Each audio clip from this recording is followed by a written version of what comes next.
Hey guys, so welcome back to this channel. In this video, I'll be showing you guys some new items that have arrived in the research store that you are able to research in Heartopia.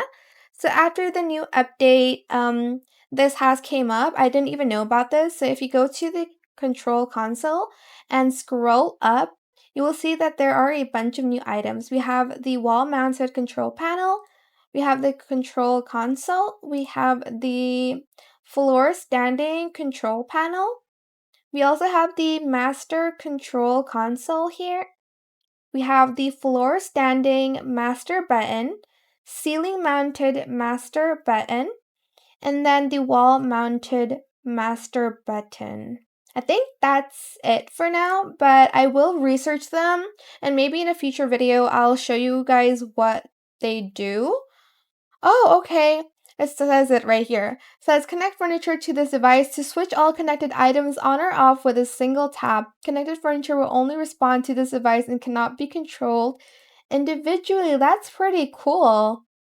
So it's basically to turn your house into like a smart house. So pretty neat, I guess. Again, I will show it to you guys in a future video on like how to use it because it takes time to research these things and it just came out. So I will be researching these. I think I'm gonna just do the pink ones. This is so cool. I'm going to like build a pink Barbie house, but yeah, that's coming up soon. I'm not sure when though. But yeah, that is it for this video. I hope it was helpful for you guys. Don't forget to like, comment, share, and also subscribe to this channel if you haven't done that already. If you have any more questions about this video, just leave it in the comment section down below. I will try my best to answer them all for you guys. And if you found this video helpful, please click the thanks button as well. That is it. Thank you so much for watching. Bye!